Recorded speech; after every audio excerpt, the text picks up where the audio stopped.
Look at your hand right now. No, seriously. Stop whatever you're doing and just look at it. The colour you're seeing, whether it's pale ivory, golden tan, rich brown, or deep ebony, is telling a story. A story about where your ancestors lived thousands of years ago, what challenges they faced, and how they adapted to survive in places that should have killed them. Here's something that might blow your mind. If you have light skin, pale skin, what we call white skin, you're looking at one of the most recent evolutionary developments in human history. We're not talking ancient, we're talking newer than agriculture, newer than cities, newer than pottery. In the grand timeline of humanity, white skin just showed up, like, recently. Every human alive today, all 8 billion of us, had ancestors in Africa around 200,000 years ago, and every single one of those ancestors had dark skin. Dark brown, melanin-rich skin designed for intense equatorial sunshine. That was the default, the original, the baseline for what human skin looked like. So what happened? How did some humans end up looking so radically different? Why do Swedish people look nothing like Nigerians when we're all the same species, all descended from the same African population? The answer isn't what you might think. It's not about different races evolving separately for millions of years. It's not about fundamental biological differences. It's about something way more fascinating. It's about desperate survival in hostile new environments, about the human body's incredible ability to adapt, and about changes so dramatic they rewrote our DNA in just a few thousand years. If you're using this to fall asleep, perfect. That's exactly why I make these. So maybe subscribe and tell me where you are and what time it is. I love checking the comments and seeing Tokyo at dawn, London at lunch, Los Angeles at lights out, all watching the same story unfold. This is a story about migration, about humans leaving the warm embrace of Africa and venturing into cold, dark places where the sun barely shone. Places that should have killed them. And in a very real sense, those places were killing them, until their bodies changed, until mutations, random and accidental, gave some people an edge, a survival advantage so powerful that within a few thousand years, entire populations had transformed. The science behind skin colour turns out to be way more complex and fascinating than anyone realised until very recently. It's not just about one gene or one simple change. It's about multiple genetic mutations happening in different populations at different times, all solving the same problem in slightly different ways. It's about vitamin D and folate, about rickets and birth defects, about mothers trying to keep their babies alive through brutal northern winters. And here's what makes this story perfect for drifting off to sleep. It's not rushed. Evolution never is. We're going to travel slowly through 50,000 years of human history, following our ancestors as they spread across the globe, watching their skin gradually lighten in response to new sunlight conditions. We'll meet the specific people whose genetic mutations made pale skin possible. We'll discover why some populations became white while others didn't, even though they lived at similar latitudes. We'll uncover the surprising role that farming played in accelerating these changes. Most importantly, we'll understand what skin colour actually means and what it doesn't. Because here's the thing that modern genetics has proven beyond any doubt. The physical differences we can see between human populations, the things we've built entire systems of discrimination around, represent the tiniest fraction of our genetic code. We're talking about a handful of genes out of about 20,000. The vast majority of human genetic diversity exists within populations, not between them. But tonight we're not here for sociology or politics. We're here for the story. The actual, scientific, archaeological, genetic story of how humans became white. It's a detective story written in DNA, pieced together by scientists over decades of painstaking research. And it's way more interesting than any simplified version you might have heard before. So get comfortable, relax your shoulders, let your breathing slow down. We're about to travel back in time to when all humans were dark and follow the journey that led some of them to transform into something new. A journey of survival, adaptation, and the incredible flexibility of the human body. The mystery written in your skin is about to be revealed. Before anyone was white, before anyone was pale, before skin colour became something humans even thought about, we were all dark. Every single one of us. Your ancestors, my ancestors, everyone's ancestors.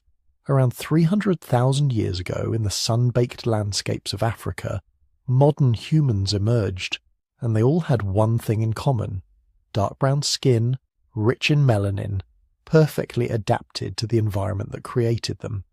This wasn't random. Evolution doesn't do random when survival is on the line.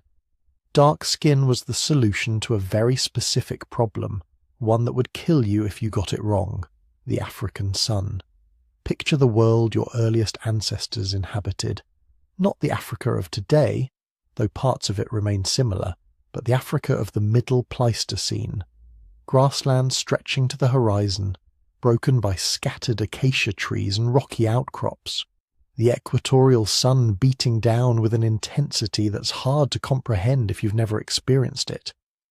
At noon, there's almost no shade. The sun is directly overhead, and UV radiation pours down like an invisible fire. This is where humans evolved, not in forests where thick canopies filter sunlight, not in temperate zones where clouds provide regular relief, but in the open savannas of equatorial Africa, where our ancestors had left the trees behind and were learning to walk upright across exposed grasslands. That upright posture changed everything. When our ape ancestors walked on all fours, most of their body surface was shaded by their own torso. The sun hit mainly their backs, and thick body hair provided additional protection. But when our ancestors stood up and lost most of their body hair, probably to improve cooling efficiency through sweating, they exposed massive amounts of skin directly to the sun. This created a crisis. UV radiation isn't just uncomfortable, it's destructive at the molecular level. It breaks chemical bonds, it damages DNA. Most critically for our ancestors, it destroys folate, a B vitamin absolutely essential for human survival. Folate does something remarkable. It protects DNA during cell division, especially during the rapid cell division that happens when embryos are forming. Without adequate folate, neural tubes don't close properly, spines don't form correctly, pregnancies fail. Even in adults, folate deficiency causes anemia, weakness, the inability to heal wounds properly. In the harsh environment of prehistoric Africa, folate deficiency was a death sentence. The African sun destroys folate. Studies show that just a few hours of intense UV exposure can degrade folate levels in the bloodstream by more than half. Now imagine you're an early human spending 12 hours a day outside, hunting, gathering, travelling between water sources. Without protection, your folate reserves would be depleted constantly. Enter melanin, nature's perfect sunscreen. Melanin is a pigment produced by specialized cells called melanocytes in the deepest layer of your skin. It comes in different forms, but the most important for UV protection is eumelanin, the brown-black pigment that gives skin its darker tones. Eumelanin acts like billions of tiny umbrellas scattered throughout your skin, absorbing and dissipating UV radiation before it can penetrate to the deeper layers where blood vessels and DNA-rich cells reside. The more melanin you have, the more protection. Dark brown skin can absorb and neutralize UV radiation dozens of times more effectively than pale skin. It's not perfect, nothing in evolution is, but it's remarkably effective. Effective enough that early humans with darker skin could spend entire days under the African sun without suffering folate depletion. This wasn't just advantageous, it was mandatory. In the environment where humans evolved, dark skin was the difference between successful reproduction and genetic extinction. Women with insufficient melanin would have higher rates of pregnancy failure and birth defects. Children with pale skin would have been more susceptible to sunburn, skin damage, and the long-term effects of UV exposure. Adults would have suffered folate deficiency and its cascade of health problems. Natural selection doesn't mess around with problems this fundamental. Any genetic variation that increased melanin production would spread through the population rapidly. Within just a few thousand generations, basically nothing in evolutionary time, all humans living in equatorial Africa would have had dark skin. And they all did. Every single anatomically modern human who lived in Africa before the Great Migrations had dark brown skin. The genetic evidence is unambiguous. The variations in genes that control melanin production, the mutations that would later create lighter skin, none of them existed yet. Or if they did exist as random mutations, they were selected against, eliminated because they reduced fitness in the African environment. Think about what this means. For the first 240,000 years of modern human existence, maybe longer, skin color wasn't variable. It wasn't a marker of different populations or different groups. Every human who looked at another human saw someone whose skin was roughly the same shade as their own.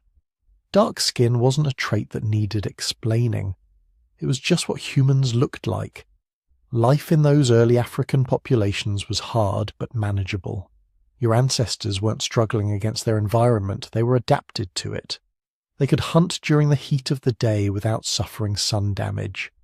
They could gather plant foods in exposed areas without worrying about UV radiation destroying essential nutrients in their bodies. Women could carry pregnancy successfully, producing healthy children with properly formed nervous systems. The archaeological evidence from this period shows humans thriving. Not just surviving, but developing increasingly sophisticated technologies and social structures. They were making specialized tools, hunting large game, gathering diverse plant resources. They were creating art, at least by 100,000 years ago, and probably earlier. They were developing the complex social networks that would eventually allow them to spread across the entire planet. And through all of this, through all these advances in technology and culture, their skin remained consistently dark. Because in Africa, under that intense equatorial sun, dark skin was simply what worked. But skin color does more than just protect folate. It's a balancing act, a compromise between competing needs. Because while UV radiation is dangerous, it's also essential.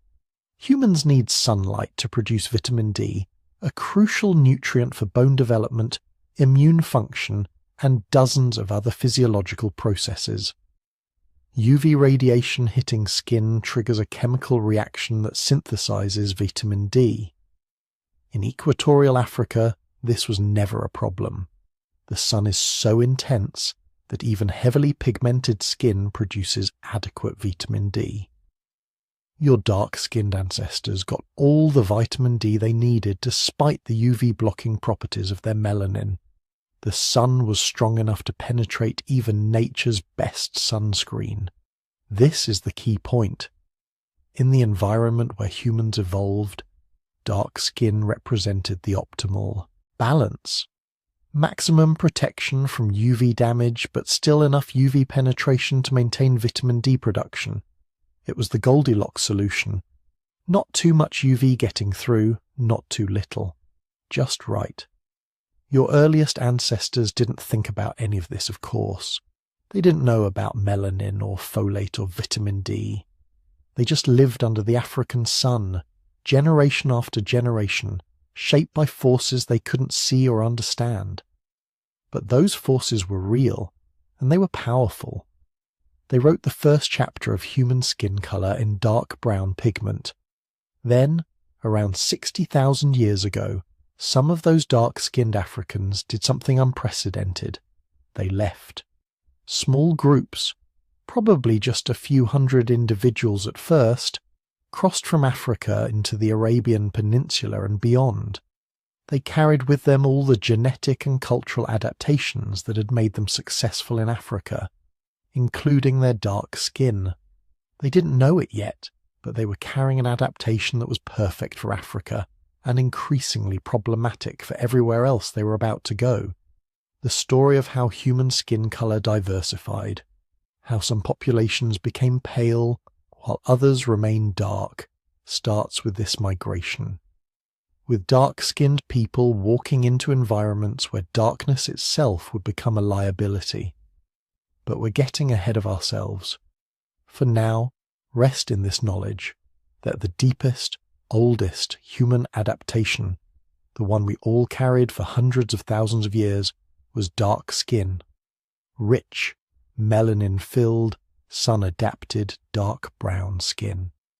Before we were anything else, before we were diverse, before we were scattered across the world, we were all dark, all children of the African sun, all carrying the same protective pigment our ancestors needed to survive in the place where humanity was born.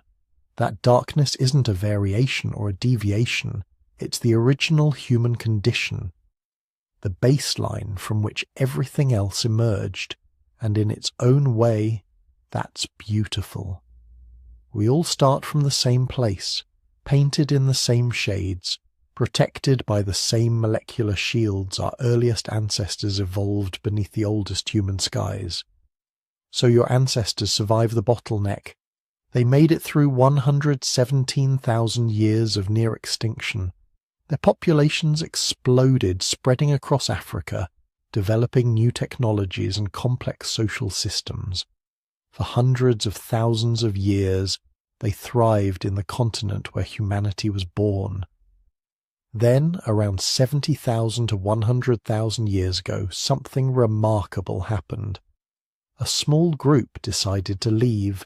Not all humans, not even most humans, just a few hundred individuals who walked away from everything their ancestors had known and ventured into completely unknown territory.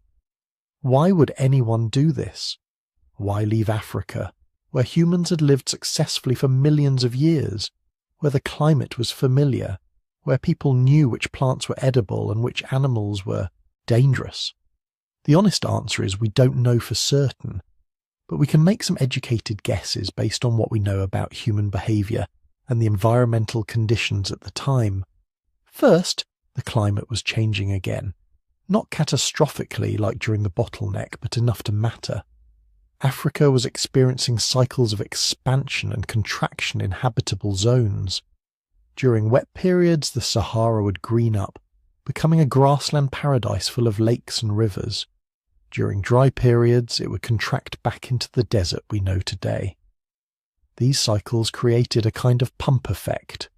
When conditions were good, populations would expand northward. When conditions deteriorated, they'd contract back south. But not always completely. Some groups would get stranded in refuges along the edges. Some would find ways to keep moving forward rather than retreating. And some would discover that the lands beyond Africa, while different, were also habitable. Second, human populations were growing. By 70,000 years ago, Africa probably held hundreds of thousands of people, maybe more. That might not sound like much compared to today's billions, but for hunter-gatherers who needed large territories to support each group, it was getting crowded. Competition for the best hunting grounds and gathering areas was intensifying. Young groups, especially young men looking to establish their own territories and families, would have felt the pressure. Moving into unexplored lands might have seemed less risky than fighting for increasingly contested resources at home.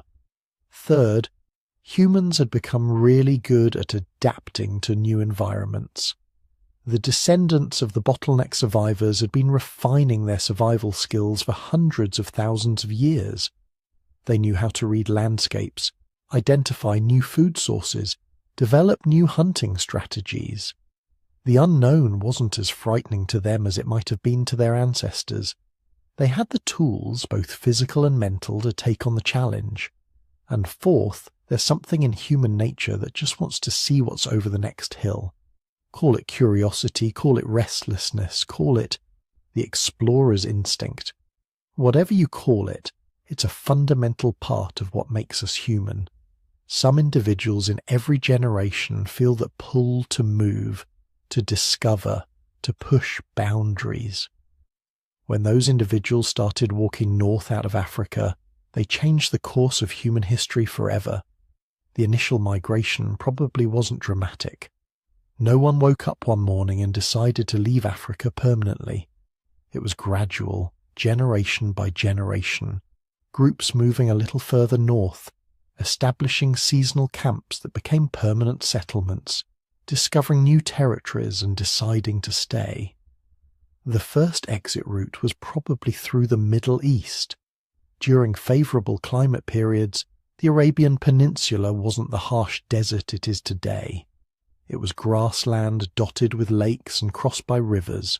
Archaeological sites from this period show that humans were following these water sources, tracking the herds of large mammals that grazed along the fertile corridors. Some groups travelled along the coast, following the shoreline of the Red Sea and then around the Arabian Peninsula. This coastal route had enormous advantages. Seafood provided reliable protein even when land animals were scarce. Coastal environments were less subject to the extreme seasonal variations that made inland areas challenging, and the coast itself served as a natural navigation tool. Just keep the water on your left and keep walking. You can't get lost. These coastal migrants became specialists in a new kind of resource exploitation. They learned to read tides, to identify edible shellfish, to catch fish in shallow waters.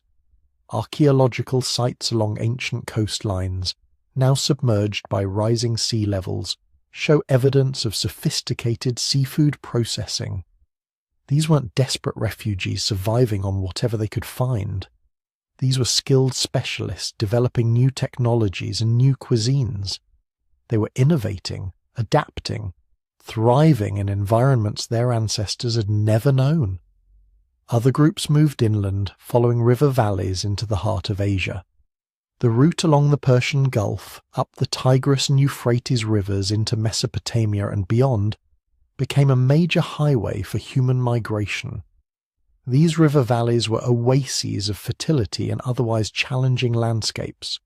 They provided water, game, edible plants, and natural pathways through mountains and deserts that would have been impassable otherwise. But here's where things get interesting. These migrants were walking into a world that already had people in it. Remember those Neanderthals and Denisovans we talked about? The descendants of the post-bottleneck populations that had left Africa hundreds of thousands of years earlier? They were still around, still thriving in Europe and Asia, and they weren't necessarily happy about new arrivals moving into their territories. The archaeological record shows that modern humans and Neanderthals coexisted in the Middle East for thousands of years. Not necessarily peacefully, not necessarily as enemies, but definitely interacting. We know they interbred because modern humans of European and Asian descent carry Neanderthal DNA. Those genetic encounters probably represented everything from violent conflict to peaceful trade relationships, to romance and marriage between groups.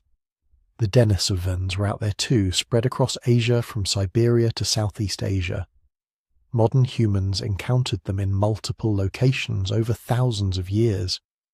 Like the Neanderthals, Denisovans also interbred with modern humans. Their genetic legacy survives in modern Asian, Australian and Pacific Island populations. Some of those inherited genes turned out to be incredibly valuable, providing adaptations to high altitude, resistance to certain diseases and other survival advantages that are still helping people today. As modern humans continued spreading, they encountered an astonishing variety of environments. Groups moving north into Central Asia faced vast grasslands called steppes, endless rolling plains where survival depended on following migrating herds of horses, bison, and mammoths. The climate was harsh, with brutal winters and brief intense summers, but the hunting was spectacular if you had the skills to exploit it. Other groups moved east into what is now China and Southeast Asia. These regions offered a completely different set of challenges and opportunities. Dense forests full of unfamiliar plants and animals, river systems prone to flooding, tropical diseases that had never existed in Africa, monsoon climates with extreme wet and dry seasons. The groups that succeeded in these environments had to develop entirely new survival strategies. Still others moved north into Europe, entering territories that were dominated by Neanderthals who had been there for hundreds of thousands of years. These encounters seem to have been particularly significant. The archaeological record shows that modern humans and Neanderthals lived in close proximity in places like the Middle East and southern Europe for thousands of years. They used similar tools, hunted similar prey, even seemed to share some cultural practices. But something about modern humans gave them an edge. Maybe it was slightly better communication abilities. Maybe it was more flexible social structures that allowed larger groups to cooperate.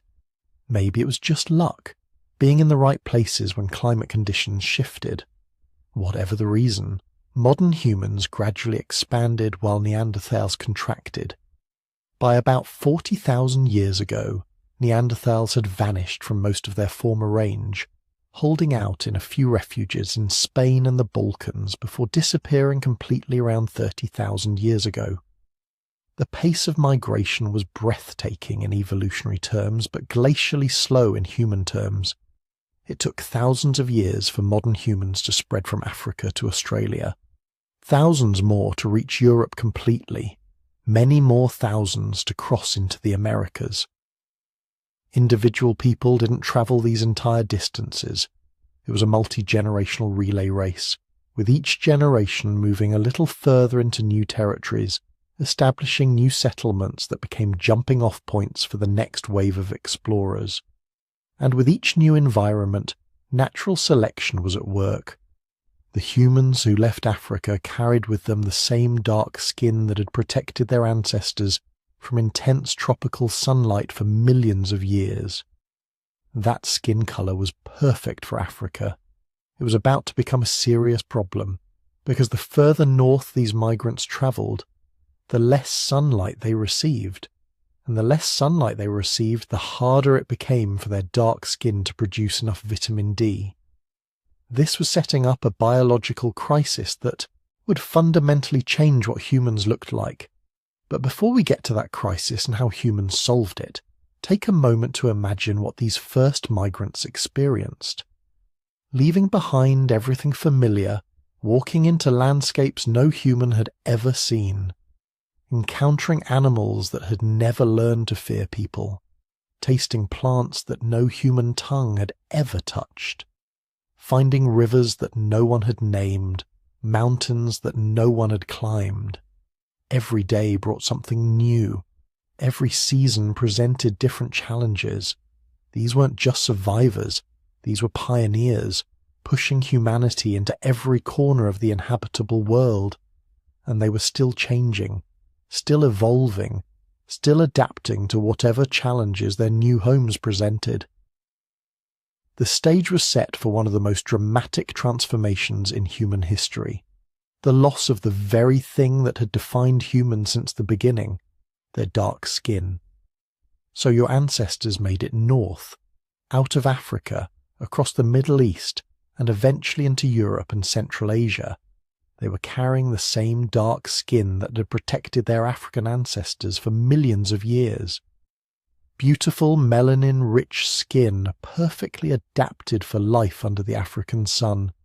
And that skin was about to become a death sentence. Here's the thing nobody tells you about human migration. It's not just about finding new territory and figuring out how to hunt different animals. It's about your body suddenly being in an environment it was never designed for. And for dark-skinned humans moving into northern latitudes, the most critical challenge wasn't the cold, wasn't the different food sources, wasn't even the Ice Age megafauna. It was something much more invisible, much more insidious. It was sunlight, or rather, the lack of it. Let's talk about vitamin D. And before your eyes glaze over because this sounds like a supplement commercial, understand this. Vitamin D isn't really a vitamin at all. It's a hormone, a crucial hormone that your body manufactures when ultraviolet B rays from the sun hit your skin. Without it, you don't just feel a little tired or get sick more often. Without it, your body fundamentally stops working properly. Vitamin D regulates calcium absorption. Without adequate vitamin D, your body can't pull calcium from your food into your bloodstream. And without calcium, your bones don't mineralize properly. They stay soft, weak, prone to deformity and fracture.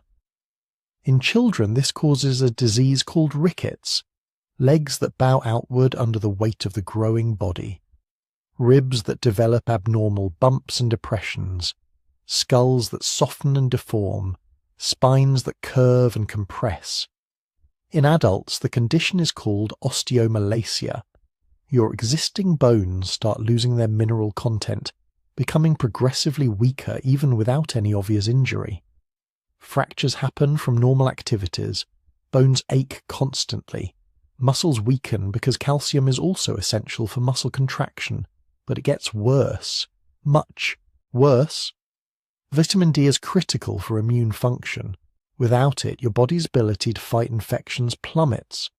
People with severe deficiency get sick constantly, and they don't recover properly. Wounds don't heal. Respiratory infections that would be minor annoyances become life-threatening illnesses. In the dangerous, disease-ridden environments of prehistoric Europe and Asia, this alone would have been devastating. The hormone also regulates cell growth and helps prevent runaway cellular proliferation. People with chronic vitamin D deficiency show increased rates of various cancers. Their cardiovascular systems don't function optimally. Their brains don't produce neurotransmitters efficiently, leading to depression, cognitive impairment, and developmental delays in children. But the absolute worst effect, the one that made vitamin D deficiency a direct evolutionary crisis, was what it did to women's ability to give birth. Picture this. You're a young woman living in what is now Germany, maybe 40,000 years ago. You've survived childhood, which was no small feat. You've learned to hunt and gather in this cold, seasonal environment. You've found a mate, and now you're pregnant with your first child. You should be optimistic. Your group has food stored for winter. The cave you're sheltering in is secure. Everything seems set up for success. But you grew up with insufficient sunlight exposure. Your dark skin, perfect for Africa, blocked most of the weak UV rays that made it through the clouds and reached you during the short northern summers. Year after year, your body struggled to produce enough vitamin D. Year after year, your bones didn't mineralize quite right. The effects were subtle at first. Maybe you were a bit shorter than you should have been. Maybe you got sick more often. Maybe you felt tired a lot. But you survived. You adapted. You thought you were fine. Then you go into labour, and your pelvis, which developed without adequate vitamin D during your childhood and adolescence, isn't shaped right. Rickets had deformed it just enough. The birth canal is too narrow, the bones positioned at slightly wrong angles. The baby can't pass through. In the modern world, this means a C-section. In prehistoric Europe, this meant death. Both mother and child, gone. All because of sunlight and melanin and a mismatch between the two. This wasn't rare. This wasn't an occasional tragedy. Archaeological evidence from early northern populations shows high rates of pelvic deformities consistent with childhood rickets. Skeletal remains show the telltale signs: bowed legs, deformed ribs, bone abnormalities that would have made childbirth extraordinarily dangerous. Here's what makes this absolutely brutal. The women who died this way were the healthy ones. They were the ones who survived childhood, who made it to reproductive age, who found mates and successfully conceived. They did everything right. And then their skeleton, shaped by years, of vitamin D deficiency, kill them during the most fundamental biological process of all. The math was devastating. If even a fraction of women in each generation died this way, and if the survivors had fewer children because of poor health, weakened immune systems and repeated infections, the population couldn't sustain itself. Groups would shrink, genetic diversity would decline. Within a few thousand years, dark-skinned humans in northern latitudes would simply go extinct. And yet, obviously they didn't go extinct. You're alive, possibly reading this with pale or light brown skin that tells the story of how your ancestors solved this crisis. But we're getting ahead of ourselves. First, understand just how severe the vitamin D problem was in northern latitudes. In equatorial Africa, the sun is directly overhead year-round. UV radiation is intense and constant. Even very dark skin, loaded with melanin that blocks most UV rays, still allows enough penetration to produce adequate vitamin D. Your African ancestors could make all the vitamin D they needed with just a few minutes of sun exposure per day. Move to Northern Europe, and the physics changes completely. The sun never gets directly overhead. Its rays travel through much more atmosphere before reaching the ground, filtering out most of the UVB radiation needed for vitamin D synthesis. During winter, which can last 6 months or more at high latitudes, the sun angle is so low that virtually no vitamin D production occurs regardless of skin color. Even in summer, the sun is weak and often hidden behind clouds for days or weeks at a time. Do the calculation. Dark skin evolved to block about 90% of UV radiation. This is perfect in Africa, where UV levels are high enough that the remaining 10% is still plenty for vitamin D production. Move to Northern Europe, where UV levels might be only 10% of what they are in Africa. And now your dark skin is letting through maybe 1% of the original African level. It's not enough. Not even close. Archaeological evidence shows this crisis playing out in real time. Early modern human remains from northern regions show widespread vitamin D deficiency markers. Bone analyses reveal the chemical signatures of inadequate mineralization. Skeletal deformities consistent with childhood rickets appear in the fossil record as humans spread north. Genetic evidence tells the same story.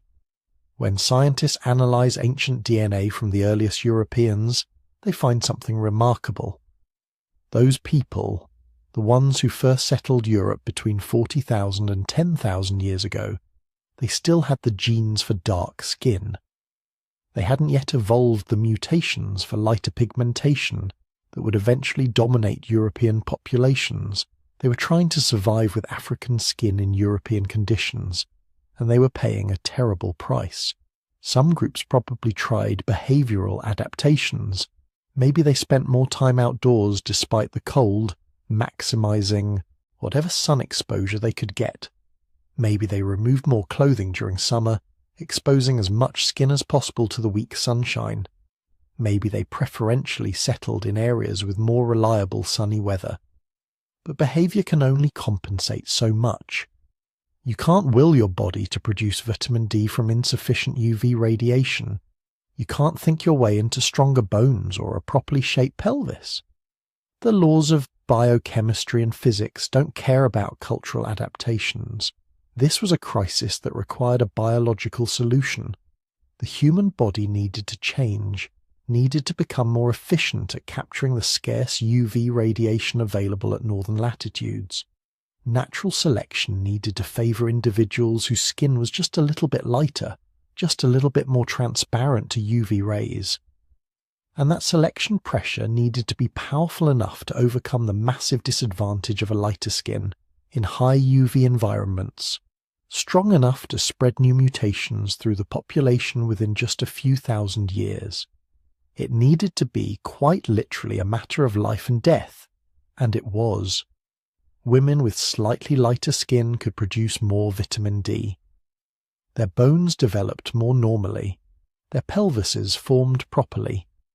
They could survive childbirth and raise children, while their darker-skinned counterparts died in labour or struggled with chronic illness and repeated miscarriages. The selection pressure was enormous, probably stronger than almost any other force acting on human populations at the time. And when natural selection pushes that hard, evolution responds fast. The stage was set for one of the most rapid evolutionary transformations in human history. Now here's where the story gets molecular, where evolutionary pressure meets random chance and changes the appearance of entire populations forever. Your ancestors are living in Northern Europe and Northern Asia. They've been there for thousands of years, struggling with the vitamin D crisis, losing children to rickets and birth complications. Natural selection is screaming for a solution. But evolution doesn't plan. It doesn't design. It just waits for random mutations and then decides which ones get to survive. And then, in some individual whose name we'll never know, in some group whose location we can only guess at, a copying error happened. Deep in the genetic code, in a gene called SLC24A5, a single letter changed. One nucleotide out of 3 billion, the molecular equivalent of a typo in an encyclopedia. This gene codes for a protein involved in melanin production, the pigment that makes skin dark. And this one tiny change, this single letter substitution, reduced melanin production by about 30 to 40%. The person born with this mutation would have been noticeably lighter than their parents. Not white like modern Northern Europeans, but distinctly paler. Different enough to be remarkable in a population where everyone else was dark brown or black. In most places, at most times in human history, this mutation would have meant nothing. Maybe a slight disadvantage, actually, since lighter skin is more vulnerable to sun damage. The individual might have passed it on to a few descendants, and then it would have disappeared, diluted back into the gene pool. But remember where we are. Northern latitudes, low UV radiation, populations suffering from chronic vitamin D deficiency. And here comes an individual whose lighter skin allows their body to synthesize vitamin D more efficiently than anyone around them. They were healthier. Their bones were stronger. If they were female, they had easier pregnancies and healthier babies. If they were male, they were more vigorous, more likely to survive winters, more attractive to potential mates. They had more children. And crucially, those children inherited the mutation and had the same advantages. Within a few dozen generations, maybe 1,000 years, this single mutation had spread through the entire population. Not because anyone decided lighter skin was better, not because of culture or preference or conscious choice, simply because individuals carrying this mutation were slightly more likely to survive and reproduce than those who didn't. This is natural selection at its purest, a random genetic change meeting an environmental pressure and spreading through a population because it solves a survival problem. But SLC24A5 wasn't working alone. It was just the beginning. Around the same time, or maybe a few thousand years later, other mutations were popping up in other genes. SLC45A2, another gene involved in melanin production, underwent its own random change. This mutation further reduced pigmentation, particularly affecting skin and hair colour. Individuals carrying both the SLC24A5 and SLC45A2 mutations were even lighter than those with just one. Then came changes to TIRP1, a gene that affects the type of melanin produced, and OCA2, which not only influences skin colour, but also eye colour, which is why these traits often change together in populations. Each mutation by itself had a relatively small effect, but together they were transformative. A person carrying mutations in all 4 of these genes could be dramatically lighter than their ancestors just a few thousand years earlier. And here's what's really wild. These mutations didn't all happen in the same place or at the same time. The genetic archaeology shows us that different populations developed lighter skin through different genetic pathways. The mutation in SLC24A5 that's common in Europeans is almost completely absent in East Asian populations, but East Asians also have light skin. They got there through different mutations in different genes, particularly in OCA2 and other pigmentation genes we're still identifying. This is convergent evolution. Two separate populations facing similar environmental pressures, evolving similar solutions through completely different genetic changes. It's like two engineers solving the same problem with different tools. The result looks similar, but the mechanism is entirely different. This tells us something profound. The shift to lighter skin in northern populations happened independently, multiple times, in multiple places. It wasn't a single event that spread around the world. It was a universal response to the same environmental pressure, evolution finding the same solution again and again because it worked. Now, let's talk about timescales, because this is where the story gets really interesting. These mutations are recent, shockingly recent in evolutionary terms. The SLC24A5 mutation, that's nearly universal in modern Europeans, shows signs of positive selection, starting only about 10,000 to 20,000 years ago. Some estimates put it even more recently, perhaps as little as 6,000 to 8,000 years ago. Think about what this means. 20,000 years ago, even the populations living in northern Europe probably still had relatively dark skin. Not as dark as equatorial Africans, maybe, but much darker than modern Europeans. The pale skin we associate with northern Europeans today is a very recent innovation, newer than pottery, newer than agriculture in many regions, newer than most of the major human migrations. We have physical evidence supporting this timeline. The oldest intact European genome we've sequenced, from a man who lived in Spain about 7,000 years ago, shows he had dark skin and blue eyes. A combination that seems strange to us today but was probably common in ancient Europe. He carried the genes for blue eyes, which had evolved earlier, but not yet the mutations for pale skin. This means skin colour changed faster than almost any other human trait we can measure. Within just a few hundred generations, populations went from dark brown to pale. That's evolutionary lightning speed. Why so fast? Because the selection pressure was intense. In northern latitudes with limited sunlight, the vitamin D crisis wasn't just making life uncomfortable. It was killing people, specifically killing pregnant women and young children at rates high enough to create massive evolutionary pressure. Any mutation that improved vitamin D synthesis, even slightly, provided enormous survival advantages. Individuals carrying these mutations might have had 10, 20, maybe 30% higher reproductive success than those without them. Over just 100 generations, that kind of selection pressure can completely transform a population's appearance. But here's what really matters, what you need to understand as you drift off to sleep tonight. These changes involved a tiny number of genes. Current research suggests that the vast majority of skin color variation in modern humans is controlled by somewhere between 15 and 30 genes. Probably fewer than 20 account for most of the visible differences. Out of approximately 20,000 genes in the human genome, maybe 20 control skin color. That's 0.1%. 0.1% of your genetic code determines whether you have dark skin or light skin. Put another way, a person with very dark skin and a person with very pale skin are genetically identical at 99.9% of their genes.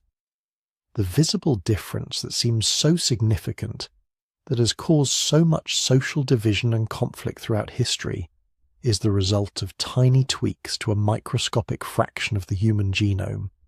These are superficial adaptations, literally superficial, affecting only the surface of the body. They're no different in principle from the genes that determine whether you have attached or detached earlobes, whether you can roll your tongue, whether you have wet or dry earwax. just minor variations in a species that is fundamentally, genetically, almost completely identical across all populations.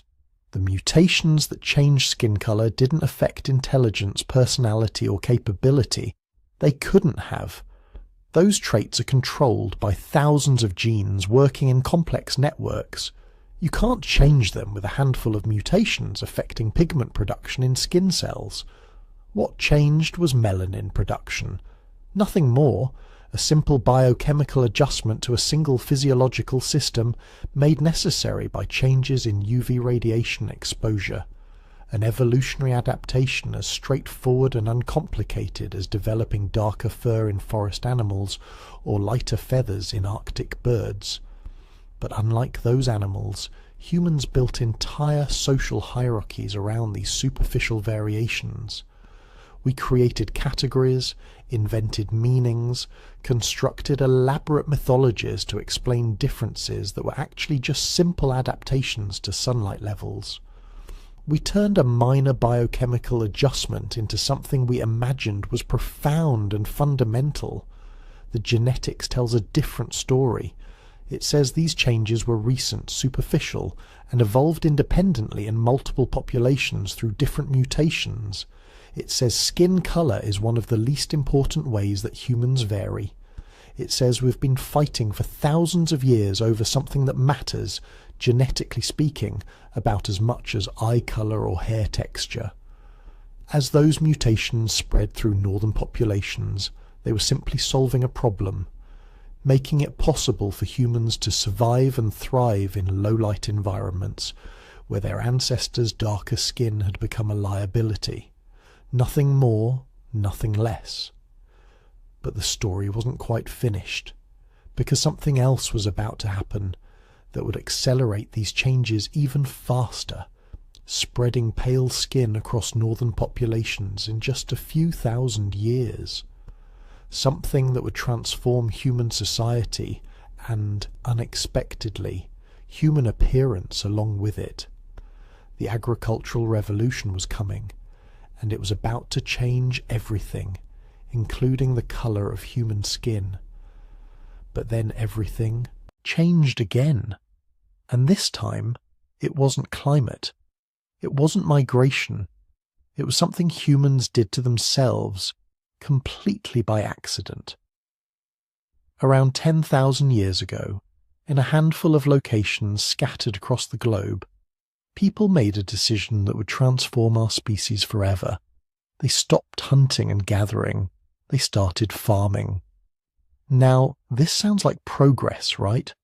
The agricultural revolution, civilization, cities, writing. Everything we associate with human advancement came from this moment.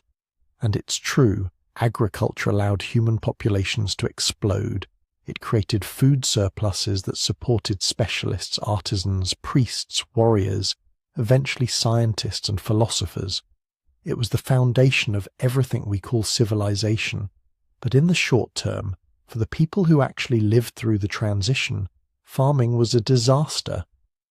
Archaeological evidence shows that the first agricultural populations were shorter, sicker, and died younger than their hunter-gatherer ancestors. Their bones show signs of malnutrition. Their teeth reveal vitamin deficiencies. They suffered from diseases that had been rare or non-existent in hunter-gatherer societies. Why? Because early agriculture was basically a nutritional catastrophe. Hunter-gatherers ate incredibly diverse diets. Depending on the season and location, they might consume dozens of different plant species, multiple types of game, fish, shellfish, insects, eggs, honey. This diversity meant they naturally obtained a wide range of nutrients. They were constantly moving, constantly encountering new food sources, constantly maintaining balanced nutrition without even trying. Most importantly for our story, hunter-gatherers in northern latitudes had reliable sources of vitamin D in their diets. Fish, especially fatty fish like salmon and mackerel, are packed with vitamin D. So are fish eggs and fish liver. Seal meat and seal oil, Staples for Arctic populations contain massive amounts of vitamin D.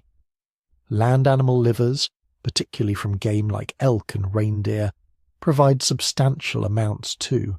Even bird eggs contain decent quantities. Hunter-gatherers in places like Scandinavia could survive with relatively dark skin because they were eating vitamin D. Yes, they'd have seasonal deficiencies during the long dark winters. Yes, lighter skin would have helped. But they weren't in crisis. They could get by. Their children might not have optimal bone development, but they'd survive. Then came farming. And suddenly this dietary safety net vanished. The first agricultural populations didn't farm everything. They couldn't. Agriculture emerged independently in different regions, and in each place people domesticated whatever plants grew best in their local environment. In the Middle East it was wheat and barley, in China rice and millet, in Mesoamerica corn and beans, in Africa sorghum and yams. But here's what's crucial. None of these staple crops contain meaningful amounts of vitamin D. Plants don't make vitamin D, only animals do, and even then, only certain tissues. When you base your entire diet on cultivated grains and vegetables, you're essentially cutting yourself off from dietary vitamin D entirely. The early farmers of the Middle East weren't too badly affected because they were still living in relatively sunny regions. But when agriculture spread north into Europe, carried by migrating farming populations, the vitamin D crisis became acute. Imagine this.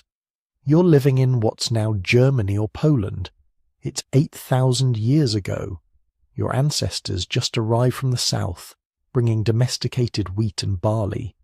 For the first time in human history, you can stay in one place year-round. You clear forests, plant fields, build permanent settlements. But your diet has gone from varied, with fish, game, wild plants, and seasonal diversity, to monotonous. Bread, porridge, maybe some vegetables if you're lucky, a bit of meat on special occasions, but nothing like the amounts hunter-gatherers consumed, and crucially, almost no fish. Agricultural populations settled inland, away from coasts and rivers, because that's where the best farming land was. Within a generation or two, the children are suffering. Rickets becomes epidemic. You're watching kids grow up with bent legs, deformed spines, weakened bones that fracture easily. Mothers are dying in childbirth because their pelvises never developed properly. Infants are dying from seizures caused by calcium deficiency. And remember, you're living at 50 degrees north latitude. In winter, the sun barely gets above the horizon. Even when it's out, it's too weak to trigger vitamin D synthesis in dark skin. You might get adequate sun exposure for 3 or 4 months per year. That's it. Under these conditions, the selective pressure for lighter skin didn't just increase, it exploded. This wasn't gradual anymore. This was a crisis happening in real time. Women with slightly lighter skin could synthesize vitamin D more efficiently. Their children had stronger bones. Their daughters survived childbirth more often. Their grandchildren were more numerous. The genetic evidence shows exactly what you'd expect from this kind of intense natural selection. The genes associated with light skin in Europeans, particularly the variants in SLC24A5 and SLC45A2, show what geneticists call signatures of recent positive selection. These are genes that swept through European populations incredibly quickly, far faster than random genetic drift would predict. We can actually calculate how fast. Based on the prevalence of these variants in modern populations and the rate of genetic change, researchers estimate that light skin genes went from rare to nearly universal in European farming populations in just 3,000 to 5,000 years. That's maybe 150 to 250 generations. In evolutionary terms, that's not change. That's a transformation. But here's what makes this story even more fascinating. We know this happened because we can compare the genomes of ancient Europeans from different time periods. Thanks to improvements in ancient DNA extraction, Researchers have sequenced DNA from European skeletons ranging from 40,000 years ago to just a few centuries ago. And what they found was stunning. European hunter-gatherers, the people who lived in Europe before agriculture arrived, were dark-skinned. Not African dark necessarily, but significantly darker than modern Europeans. A famous example is Cheddar Man, a hunter-gatherer who lived in Britain about 10,000 years ago. Genetic analysis of his remarkably well-preserved remains shows he had dark skin, dark hair, and blue eyes. That combination looks unusual to us now, but it was probably common among pre-agricultural Europeans. These people had been living in Europe for thousands of years. Some of their ancestors had been there since the initial human migrations 40,000 years ago. They'd had plenty of time to evolve lighter skin if there was strong selective pressure for it. But they hadn't, because they didn't need to. Their fish-rich diets provided adequate vitamin D. Then farming arrived, brought by migrating populations from the Middle East. These early farmers were already somewhat lighter skinned than Africans, having lived in the Middle East for thousands of years. But they weren't as light as modern Europeans either. The really dramatic skin lightening happened after they reached northern Europe, and their vitamin D-rich foods disappeared from their diets. The genetic evidence shows that modern Europeans are a mixture of three ancestral populations: the original dark-skinned hunter-gatherers, the early farmers from the Middle East, and later Bronze Age migrants from the steppes. But the light skin genes swept through all three groups once they were living on grain-based diets in northern latitudes. It didn't matter what your ancestral population was. If you were farming in Scandinavia, your descendants needed light skin to survive. This created a kind of evolutionary feedback loop. Lighter skin meant healthier children. Healthier children meant larger families. Larger families meant agricultural villages could grow and expand. Successful farming communities could support more people, which meant more opportunities for light-skin genes to spread through reproduction and into marriage. Within just a few thousand years, the genetic landscape of Europe had been completely transformed. The same thing was happening in northern Asia, though through different genetic pathways. Agricultural populations in China, Korea, and Japan developed their own light-skin variants, mutations in different genes that achieve similar results. The speed of this change tells us something profound about human evolution. When selective pressure is strong enough, when survival is literally on the line, populations can change with stunning rapidity. The mutations were already there, rare variants floating around in the population. Agriculture didn't create them. It just made them desperately necessary. And the people living through this transformation had no idea what was happening. They didn't understand genetics or vitamin D or natural selection. They just knew that some families seemed healthier than others, that some women's children survived while others didn't, that over generations people were gradually, mysteriously becoming paler. But they could see the results. Within a few thousand years, the northern populations had shifted from predominantly dark to predominantly light. The mutation that had been slowly spreading through hunters became a survival necessity for farmers. And agriculture kept spreading, carrying light skin genes further north and east with each generation of wheat and barley farmers pushing into new territories. This is why skin colour changed so much faster than we'd expect from sun exposure alone. It wasn't just about adapting to less sunlight. It was about adapting to less sunlight while eating a diet that contained almost no vitamin D. Agriculture didn't just change where humans lived. It changed what humans ate, and that dietary change created selective pressures more intense than anything climate alone could produce. The people who survived were the ones whose genes allowed them to synthesize vitamin D from the weak northern sun, the ones who could feed their children on grain and still build strong bones, the ones who could farm in forests and survive. They became us. pale-skinned farmers spreading across the north, transforming the genetic landscape of entire continents in just a few thousand years, all because someone decided that planting seeds was easier than hunting deer. Here's where the story gets really interesting. You might think that pale skin evolved once, that there's a single genetic change that turned some humans from dark to light. But you'd be wrong. Evolution doesn't work that neatly, and human migration patterns were far more complex than a simple linear progression. The truth is, pale skin evolved multiple times, in different places, through completely different genetic pathways. This is what biologists call convergent evolution, the same solution arising independently in response to the same problem, like how wings evolved separately in birds, bats, and insects.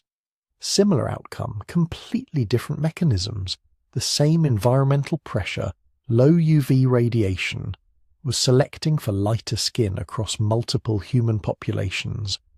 But the genetic mutations that created that lighter skin were different in almost every case. Let's start with the population you probably think of first, the Europeans. When modern humans first arrived in Europe around 45,000 years ago, they encountered a landscape unlike anything their ancestors had ever experienced. Long winters with barely any sunlight, short summers where the sun hung low in the sky even at noon, cloud cover that could last for weeks. And remember, these weren't just any humans. These were people whose ancestors had been perfecting dark skin in Africa for hundreds of thousands of years. They carried multiple genes that produced high levels of melanin, genes that had kept their ancestors safe from UV damage for millennia. But now those genes were killing them. Not quickly, not obviously, but generation by generation, women who couldn't produce enough vitamin D struggled to give birth. Children whose bones didn't mineralize properly died in infancy or grew into adults too weak to hunt effectively. The selection pressure was intense and immediate. Within a few thousand years, mutations that reduced melanin production began spreading through European populations. The primary mutation was in a gene called SLC24V5. This gene controls an ion channel in melanocytes, the cells that produce melanin. The ancestral version of this gene, the one that all humans carried when they left Africa, produces high melanin levels. But a single base pair change, just one letter in the genetic code altered, reduced melanin production dramatically. People carrying 2 copies of this mutated gene, one from each parent, had significantly lighter skin than their ancestors, and crucially, they produced enough vitamin D to survive northern winters. This mutation arose somewhere in the Middle East or southern Europe around 20,000 to 30,000 years ago. We're not exactly sure where or when, because genetic dating has margins of error. But we know it spread explosively. Within 10,000 years, nearly every person in Europe carried at least 1 copy. Within 20,000 years, nearly everyone carried 2. But here's what's fascinating. That same mutation, SLC24A5, is almost completely absent in East Asian populations. The people who migrated into China, Korea, Japan, and Southeast Asia faced the same vitamin D crisis as Europeans. They moved into northern latitudes with low UV radiation. Their dark-skinned ancestors struggled with the same health problems, but they solved the problem differently. East Asian populations developed pale skin through mutations in completely different genes. The primary ones are EDAR and OCA2, along with several others that we're still identifying. These genes affect melanin production through different cellular pathways than SLC24A5. They're like solving the same math problem using different equations. You get to the same answer, but you took a different route. EDAR is particularly interesting because it doesn't just affect skin color. It also influences hair thickness, tooth shape, and sweat gland density. This suggests that the mutation that lightened East Asian skin might have originally been selected for something else entirely. Maybe better cold weather adaptation through thicker hair and different sweat responses. The skin lightening might have been a side effect that turned out to be advantageous for vitamin D production. The genetic evidence shows this mutation arising in East Asia around 20,000 to 30,000 years ago, roughly the same time frame as the European mutations, but completely independently. Two populations separated by thousands of miles, both evolving paler skin through different genetic mechanisms in response to the same environmental pressure. But evolution doesn't follow simple rules, and human skin color doesn't fall into neat categories. Some populations thoroughly disprove the simple equation of northern latitude equals pale skin. Consider the Inuit peoples of the Arctic. They live at some of the highest latitudes on Earth. Parts of Greenland, northern Canada, and Alaska barely see the sun for months during winter. By all logic, they should have evolved the palest skin of any human population, but they didn't.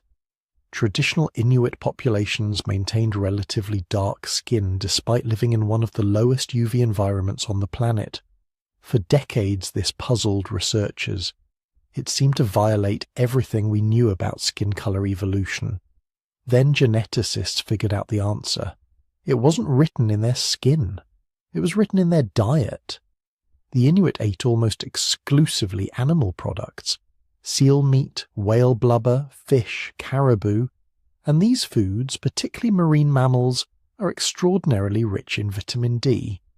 A diet heavy in seal and whale provides more vitamin D than most humans could ever synthesize through sun exposure. The Inuit didn't need pale skin because they were getting vitamin D through their food. The selection pressure that drove skin lightening in European and East Asian populations simply wasn't present. They could maintain darker skin, which might have actually provided advantages in their environment. Better protection against UV radiation reflecting off snow and ice. Reduced risk of frostbite since melanin helps regulate heat retention in skin. Without the life or death pressure to produce vitamin D through skin synthesis, there was no evolutionary reason to develop pale skin. They solved the northern vitamin D problem through culture and diet rather than through genetic adaptation. This tells us something profound about human evolution. Biology and culture aren't separate. They interact constantly. The Inuit created a cultural solution, a specialized diet, that removed a biological selection pressure. Other populations that couldn't or didn't develop such diets had to evolve biological solutions instead.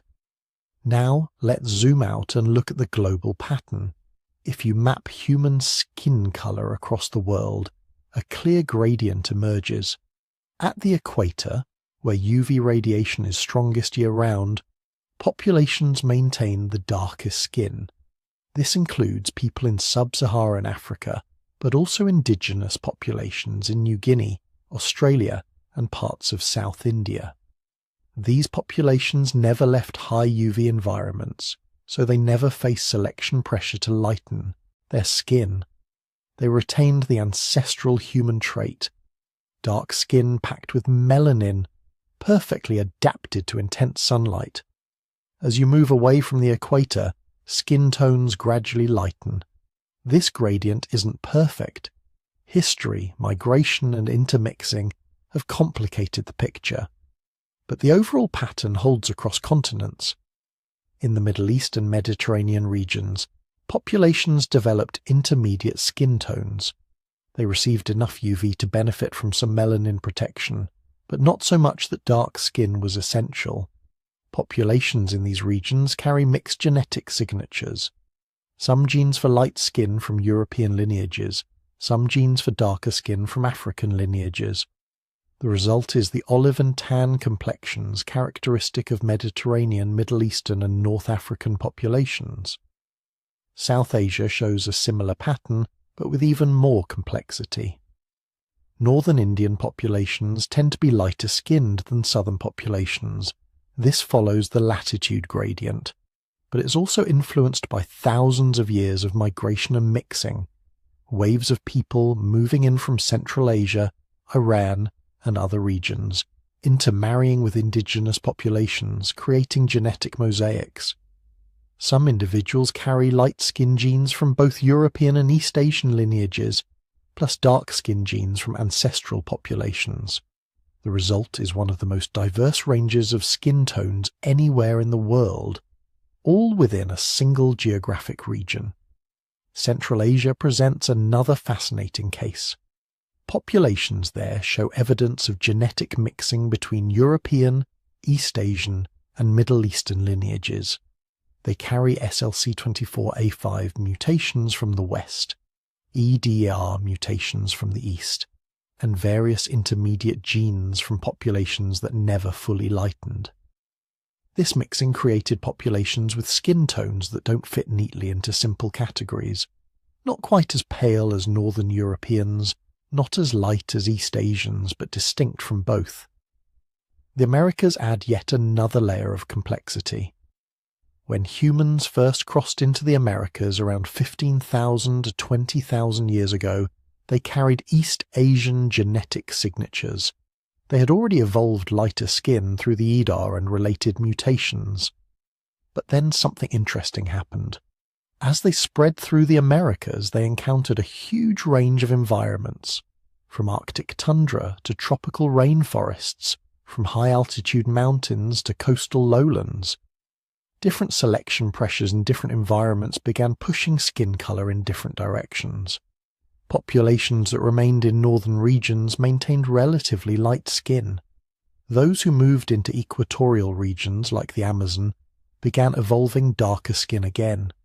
They were reinventing protection against high UV radiation. By the time Europeans arrived in the Americas, indigenous populations displayed a wide range of skin tones. Inuit peoples in the Arctic maintained moderate pigmentation. Populations in temperate North America had light to moderate skin. Groups in Mexico and Central America showed more pigmentation. And Amazonian peoples had developed quite dark skin, approaching African levels in some cases. All of this happened in less than 20,000 years. A blink of an eye in evolutionary terms, but fast enough to create visible differences in response to local environmental pressures. Then came the modern era, the age of exploration, colonization, and mass migration. People from every corner of the world began moving, mixing, having children together. European genes flowed into the Americas, Africa, and Asia. African genes spread to the Americas and Europe. Asian genes reached everywhere. This mixing created populations with unprecedented genetic diversity. Modern populations in the Caribbean, Brazil, Mexico, and the southern United States carry genetic signatures from 3 or more continents: African, European, and indigenous American, sometimes with Asian contributions as well. The resulting range of skin tones is extraordinary. Within a single family, siblings can have dramatically different coloring depending on which combination of genes they inherited. This mixing is still accelerating. Every generation sees more genetic exchange between populations that evolve separately for tens of thousands of years. We're creating a global human population with unprecedented genetic diversity. But here's what's beautiful about all this complexity. Despite the different paths, the different mutations, the different timescales, we're all connected. Every human alive today is descended from those African ancestors who first developed dark skin as protection against the sun. The pale skin, the intermediate tones, the infinite variations we see today, they're all modifications of that ancestral trait. Evolution didn't create separate types of humans. It created a spectrum, a gradient, a beautiful range of variation, all based on the same fundamental biology.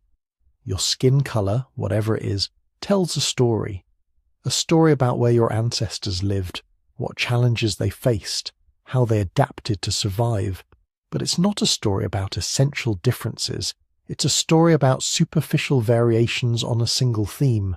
We're all the same species, all carrying the same basic genetic toolkit, just with slightly different settings adjusted to match the sunlight where our ancestors happened to live. And now, as we drift deeper into sleep, consider this. The next time you see someone whose skin looks different from yours, remember you're looking at a different solution to the same problem, a different path that led to the same destination. We're all descendants of the same African ancestors, all products of the same evolutionary processes, all human. By the time your ancestors had pushed deep into the north, something else was quietly happening, written not just in their skin but in their hair, their eyes, even the shape of their bodies. You can picture them now, huddled around a fire under a grey Ice Age sky. The world is pale and muted, snow on the ground, low winter sun, weeks where the daylight feels more like twilight. In a place like this, the sun isn't just weaker, it's rare, and that changes everything. Lighter skin was one solution to that problem. You already know the story. Less pigment lets in more UV. More UV means more vitamin D. More vitamin D means stronger bones, healthier pregnancies, fewer children born with fragile skeletons that couldn't survive. But skin wasn't the only thing changing.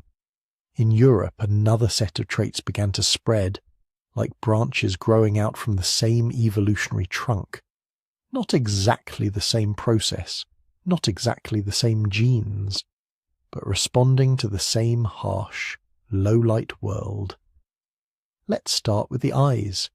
If you could have walked into Ice Age Europe 50,000 years ago and looked closely at the people you met, most of them probably would still have had dark eyes, brown like the soil after rain, brown like their African ancestors. But slowly, in some families, a tiny change appeared. One letter in their DNA at a region called OCA2HER2 shifted. It didn't break anything.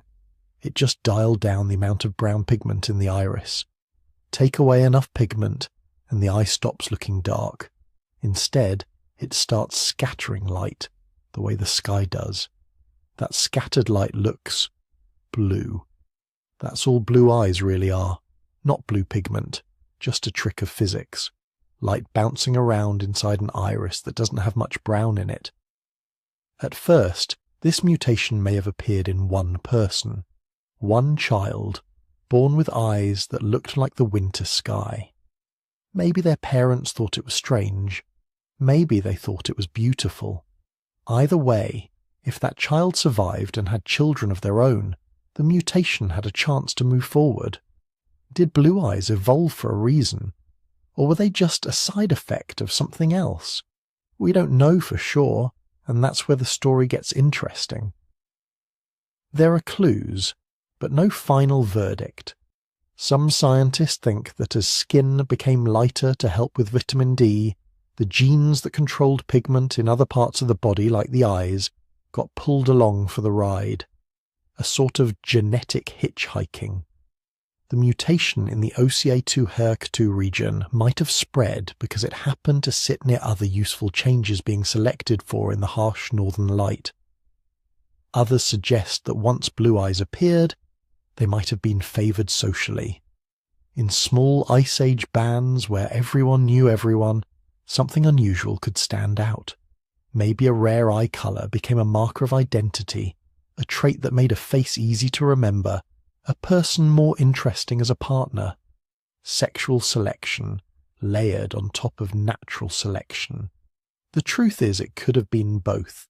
A mutation that drifted in on the tide of skin lightening and then stayed because, for whatever cultural or psychological reason, people who had ended up leaving more children, and it wasn't just blue. As more pigment-related genes drifted and mutated in low UV environments, you start getting a whole spectrum of eye colours. Green, hazel, grey, eyes that change in different light, eyes that seem to hold the colours of the landscape itself. Forest, sea, storm clouds. All of this was happening while those same populations were dealing with another problem, staying warm. In the tropics, Long limbs and lean frames help shed heat, but in the north, heat is something you hoard. Here, a different package of traits begins to show up in skeletal remains. Bodies get a little stockier, more compact, arms and legs slightly shorter relative to the torso, more like a thermos than a radiator. This isn't random. It's what biologists call Bergmann's and Allen's rules. In colder climates, animals tend to be bulkier with shorter extremities to reduce the surface area through which they lose heat.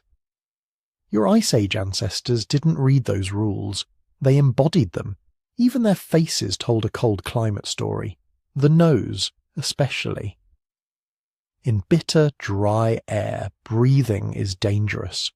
Too cold, too fast, and the delicate tissues of the lungs can be damaged. So in populations living in cold, dry environments, selection seems to have favoured narrower, more projecting noses. Longer internal airways that could warm and humidify the air before it reached the lungs. In warmer, wetter climates, this isn't as crucial. Wider noses are fine, even useful for moving more air quickly. But in the north, the nose became a built-in climate control system, a tiny biological furnace and humidifier sitting right in the middle of the face. So now, around that Ice Age fire, you can begin to see the pattern. Lighter skin, filtering scarce sunlight, eyes that sometimes gleam blue or green, bodies that are slightly shorter, stockier, noses tuned to cold, dry air. These traits didn't always appear together. A stocky build could exist with dark eyes, a light eye colour with a broader nose. Evolution isn't a tidy designer, it's a tinkerer. Different genes, on different chromosomes changing at different times, under overlapping but not identical pressures. But because these traits all made sense in similar environments, they often travelled through the same populations, not as a single northern race, but as a loose bundle of adaptations, what you might call a northern package. Hair joined in too. In high-latitude Europe and parts of Western Eurasia, new hair colours began to appear. Just as with eyes, the changes were about pigment, this time melanin in the hair shaft. A mutation here, in a gene like MC1R, and the balance between two types of melanin shifts. Less of the very dark eumelanin, more of the reddish pheomelanin, and suddenly someone is born with hair the colour of embers rather than coal, red hair. Change the balance another way, lessen pigment overall, and hair becomes honey-coloured, then truly blonde. Fine, pale hair catching the low sun like straw, like the last light before winter dusk. These colours probably began as rare accidents, just like blue eyes. Do they have a clear survival advantage? Maybe, maybe not. In places with very weak sunlight, less pigment in the hair and skin might have slightly improved vitamin D production. But many researchers think the story here leans more towards sexual selection, unusual traits standing out in small populations, where every face is familiar and difference can become desirable. Imagine a world with no artificial lights, no screens, no neon signs. The brightest, most colourful thing you see all winter might be another human being. In that world, hair the colour of autumn leaves, or eyes the colour of ice on a deep lake, might have felt almost magical. And once a trait becomes desirable, even for purely social reasons, evolution pays attention. People who carry those traits might have more mates, more surviving children, and slowly, over thousands of years, those once rare mutations become common in certain regions. But it's important to remember, none of this was inevitable. In East Asia, for example, skin also lightened under northern skies, but the specific genetic pathways were different. Different mutations, same overall outcome, a new solution to the same problem. Eye colour there mostly stayed dark, hair stayed black in most populations. The northern package looked different depending on which branch of humanity you were looking at, and which particular mutations happen to arise and spread. That's the deeper pattern behind all of this. You're not looking at one simple story where north equals pale, south equals dark. You're looking at dozens of overlapping stories, climate sculpting bodies, diet sculpting skin, culture and attraction sculpting hair and eyes, different human groups in different places, solving the same challenges with different genetic tools. Every trait we've talked about, eye colour, hair colour, body shape, nose structure, is controlled by many genes. Each gene can have multiple versions. Each version can be nudged by selection, reshuffled by sexual choices, or simply drift through a small population by chance. So when you look around the modern world and see a red-haired person from Ireland, a blonde-haired child from Sweden, a brown-eyed farmer from China, a dark-skinned herder from Sudan, what you're really seeing is one species that has tried out hundreds of slightly different solutions to the same basic problems. How do we stay warm? How do we protect ourselves from the sun? How do we get the vitamins we need? How do we choose each other? Underneath it all, the same bottlenecked, crisis-tested human brain. The same 46 chromosomes, including that fused pair inherited from a tiny population that almost vanished 800,000 years ago. The same capacity for language, for cooperation, for storytelling. But on the surface, infinite variation.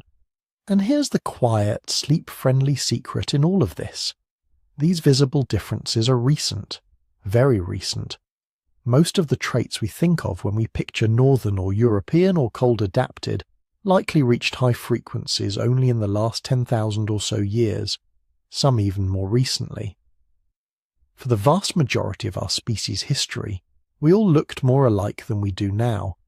The northern package is just one of many late experiments, an add-on, a patch, a local update applied to a very old human operating system. Lighter skin in the north, darker skin in the tropics, blue eyes near the Baltic, green eyes around the Caspian, red hair pockets in Western Europe, stocky frames in Siberia, long limbs in East Africa, each one a quiet response to wind, sun, cold, food, and the mysterious ways humans choose partners. Put it all together, and the message is simple and strangely calming. Humans are adaptable, ridiculously adaptable. Our bodies are flexible stories, rewritten by climate and culture and time. Your own face, your own skin, your own eyes and hair are a chapter in that story. A trace of ice and sun, hunger and abundance, danger and desire, carried forward through thousands of sleeping ancestors all the way to you. And as your breathing slows and your own eyes grow heavy, you can imagine those ancestors, dark-eyed in Africa, blue-eyed in Europe, brown-eyed in Asia, blinking up at the same sky, trying to survive one more winter, one more dry season, one more storm. Their adaptations kept them alive. Their survival made you possible. Fast forward to almost now. The ice ages have come and gone. Agriculture has risen and spread. Cities glow at night where mammoths once grazed. Planes cross oceans in hours, and the careful matching between skin colour and sunlight intensity that took tens of thousands of years to evolve starts getting scrambled in just a few generations. For most of our history, people tended to stay put. Your ancestors might move a few valleys over, maybe follow herds a few hundred miles, but the sunlight where they lived, the UV radiation pouring down on their skin, stayed broadly the same for thousands of years. Evolution had time to tune their skin pigmentation to those local conditions. Dark where the sun was brutal, light where the sun was weak. Then, very recently, everything changed. Ships started crossing oceans, empires expanded, trade routes turned into migration routes. People from intensely sunny homelands found themselves living under grey northern skies. People whose ancestors had evolved in misty, low UV climates moved to fierce tropical coasts. In just a few centuries, the slow dance between climate and skin colour was thrown into chaos. Imagine a map of the world at night glowing with city lights. Now imagine another map layered on top of it, showing where your skin expects to be, based on your ancestry. If evolution had its way, dark skin would cluster around the equator, fading gradually as you move toward the poles. But the real map now is different. Dark-skinned families in Stockholm, pale-skinned families in Brisbane, mixed heritage kids everywhere, their genes carrying UV histories from half a planet away. Our bodies are still running software written by ancient sunlight. But we've changed the hardware, our environment, almost overnight. Take Australia, especially places like Queensland. It sits under some of the strongest UV radiation on Earth. For tens of thousands of years, the Aboriginal peoples of Australia evolved deep, protective skin pigmentation that worked beautifully with that extreme sun. Then, in the last few centuries, large numbers of very light-skinned Europeans arrived. Skins that had been shaped for the cloudier skies of Britain, Ireland, and Northern Europe found themselves under a blazing, unforgiving sun their melanocytes were never built to handle. The result? A skin cancer experiment, running in real time. In high UV regions like Australia, New Zealand, and parts of South Africa, fair-skinned populations have some of the highest rates of skin cancer ever recorded. Basal cell carcinoma, squamous cell carcinoma, melanoma, the most dangerous kind. These are not evolution's mistakes. They're what happens when we move faster than evolution can follow. Your light skin was never designed to make you sick. It was selected because in dark, low UV environments, it let your body produce enough vitamin D to build strong bones, healthy immune systems, and surviving children. But move that same skin suddenly to a harsh tropical sun, and the trade-off flips. The advantage, fast vitamin D production, no longer matters because there's vitamin D everywhere in that sunlight. Instead, the vulnerability becomes fatal. UV rays slice through unprotected cells, damaging DNA. Most of the time, your body repairs it. Sometimes the repairs are imperfect. A cell goes rogue. A tumour begins. Now flip the situation. Think of a family whose ancestors evolved under the burning equatorial sun. Deep melanin layers, powerful natural sunscreen. For hundreds of generations, that skin tone was perfect. It blocked the UV that would have destroyed folate in the bloodstream while still letting through enough to make vitamin D in a place where sunlight was abundant year-round. Then, within a few decades, maybe just a single lifetime, that family moves north. Not just a little north, far north, London, Oslo, Toronto, long winters, short low-angle suns, cloudy skies. That same protective melanin now becomes a barrier. It's still great at blocking UV, but now UV is precious. Your skin needs every photon it can catch just to produce enough vitamin D. Days are short. The sun is weak. You go from an environment where vitamin D was effortless to one where it becomes a fragile resource. Vitamin D deficiency doesn't announce itself with flashing lights. It creeps. Bones ache. Children may develop rickets, soft bones that bend and deform. Adults become more prone to fractures, to immune problems, maybe to subtle mood changes as the seasons turn dark. Ancient evolutionary logic, protect folate at all costs in a brutal sun, is now colliding with a modern life lived in a cold, dim world, often indoors, under roofs and fluorescent lights. So you have two mirror image problems. Light-skinned people transplanted to high UV environments, overexposed. Dark-skinned people transplanted to low UV environments, underexposed. Both situations are evolution out of sync with geography. But humans have a new trick.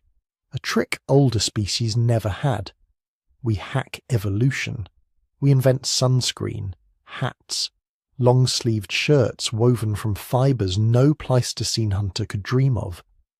We create vitamin D pills, little compressed tablets of sunlight in a bottle.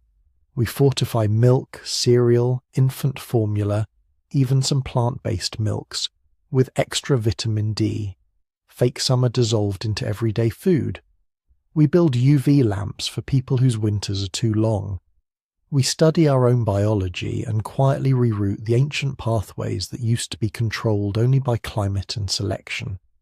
Your ancestors evolved to match their skin to their sky. You can now change the rules in a single afternoon trip to the pharmacy. The consequences are profound. For the first time in our history, skin colour doesn't fully determine where we can live safely.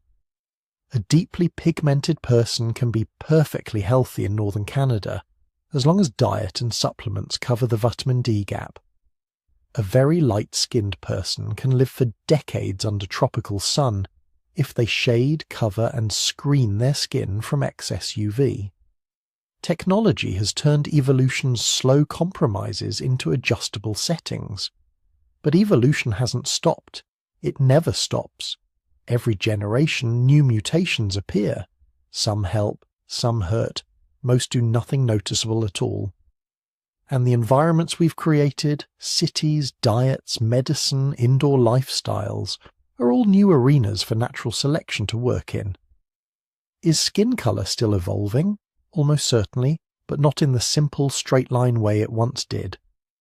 In places where many ancestries mix, big modern cities, global hubs, you now get children whose genes come from multiple UV histories at once. A kid in London whose grandparents came from Lagos and Warsaw, and Mumbai and Shanghai. There is no single correct sunlight for that genetic mix. Instead, evolution might start tuning for something new, not just raw UV levels, but how those genes interact with diet, healthcare, time spent outdoors, cultural habits. Maybe, in a few thousand years, if humans stay put in their new homes and stop relying as much on supplements and sunscreen, you'd see subtle shifts again. Slightly more melanin where the sun is strong, slightly less where it's weak. But with global travel, intermarriage across continents, and powerful technology, natural selection on skin colour is now competing with cultural selection, with conscious choice. Parents move for jobs, for safety, for love, not for UV levels. Doctors prescribe vitamin D drops for infants and sunscreen for toddlers on the beach. Public health campaigns nudge behaviours in ways evolution never anticipated. The old rules, dark near the equator, light near the poles, still describe the deep past. They no longer describe the future as cleanly. And this is where understanding the story really matters. When you know that skin colour is, at its core, an ancient negotiation between sunlight, vitamins, and survival. The way you see it changes. It stops looking like a rigid category, a fixed label pinned to people. It starts looking like what it really is, an evolving, adaptable, exquisitely practical solution to local problems. Dark skin is not better or worse than light skin. It's a high melanin strategy that worked brilliantly in high UV environments. Light skin is not better or worse either. It's a low melanin strategy that made life possible in places where the sun barely shows its face in winter. In a world without ships, planes, or electric lights, each tone was a masterpiece of adaptation. The modern world just shuffled the deck. Now, neighbours on the same street may carry skin tones that remember very different suns. Your co-worker's melanin might be tuned for equatorial intensity, yours for foggy northern coasts, someone else's for high mountain plateaus or temperate forests. Standing together at a bus stop under the same sky, you are all carrying different evolutionary memories of light. Technology lets us smooth over the mismatches, but it can't erase the story. And knowing that story changes how we think about diversity. When you look at your own skin in the mirror, you're not just seeing a colour, you're seeing a map, a record of migrations your ancestors made, climates they endured, nutritional crises they solved, disease pressures they survived. Each freckle, each shade, is an echo of old sunlight falling on old landscapes. When you look at someone else's skin, you're seeing a different map, a different set of migrations and solutions, not a hierarchy, a library, a collection of answers to the question, how can a human body live here? In the past, those answers were largely locked to place, dark near the equator, light near the poles. Now, in airports and subway cars and university classrooms, all those answers mingle. The Amazon and the Arctic Circle ride the same train. The Sahel and Scandinavia sit next to each other in school. And instead of letting those visible differences divide us, we can treat them as clues, evidence that we are a species built to adapt, to survive, to spread into every corner of the planet. Evidence that the boundaries we draw, us and them, light and dark, are shallow compared to the deep, shared history written beneath every shade of human skin. As you lie there, maybe in a darkened room lit only by a small screen, your own skin is quietly doing its work. Melanin molecules absorbing stray photons, vitamin D pathways humming along, supported by food or supplements or last week's time in the sun. Layers of adaptation, ancient and modern, working together. The old world tuned our bodies to specific skies. The modern world lets us carry those bodies anywhere. Adaptation met migration, evolution met technology.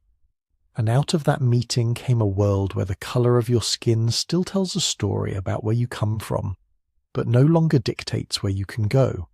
So after all of this, after bottlenecks and migrations, ice ages and sunshine, genes switching on and off like tiny molecular light dimmers, what does skin colour actually mean?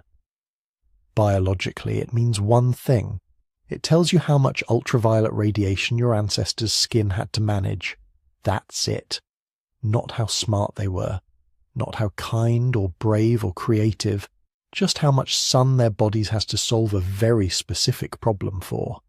If your ancestors lived for tens of thousands of years under brutal equatorial sunlight, they needed heavy-duty protection. Dark skin loaded with melanin acted like natural sunscreen. It shielded folate in the blood, protected DNA, reduced the risk of skin cancer, and kept developing embryos safe. If your ancestors wandered into places where the sun barely dragged itself above the horizon in winter, they faced a different danger. Not too much UV, but too little. They needed to squeeze every last photon of sunlight into vitamin D. There, lighter skin was like opening the blinds wider. Less melanin meant more UV getting in, faster vitamin D production, stronger bones, healthier pregnancies. So when you look at someone's skin, what you're really seeing is a climate report, a UV history, a record of how much sunlight their lineage has negotiated with over the last 40,000, maybe 50,000 years. In evolutionary terms, that's yesterday. For most of our existence, every human walking the earth had dark skin. Deep brown, rich in melanin, tuned for the high UV world of Africa where our story began. The first people who looked anything like white Europeans. They're a recent twist, the result of a few mutations that spread rapidly when our ancestors started farming in cloudy northern skies. Ancient hunter-gatherers living in Ice Age Europe. Many of them likely had dark skin and light eyes, or some other combination that doesn't fit our modern boxes. The sharp colour boundaries we imagine today didn't exist. They're new, they're fragile, they're still changing. But our brains love boxes, they love categories, so we invented one, race. We told ourselves that skin colour, hair texture, facial features, all lined up neatly into a handful of discrete types, We gave those types names. We attached stories to them. Stories about ability, about worth, about who belonged and who didn't. The trouble is, biology didn't cooperate. When geneticists look at humans, they don't see crisp lines. They see gradients, blends, smooth transitions across continents, like colours bleeding into each other on a watercolour map. Walk from the equator to the Arctic, step by step, village by village, and what you see isn't a set of sudden jumps from race to race. You see a slow shift in skin tone, facial features, body proportions, hair types, all adjusting to local climates, diets, and histories. A continuous fabric, not a quilt of separate pieces. There is variation, of course. Real, visible, measurable variation. But when you zoom in at the level of DNA, that variation behaves very differently from the way our social labels suggest. Two people from the same race can be more genetically different from each other than either of them is from someone in a different race. Most of the genetic diversity in our species, around 85 or 90% of it, exists within local populations, not between them. What we call race captures a thin slice of surface traits, mostly tied to climate adaptation, and then inflates their meaning until they feel like destiny.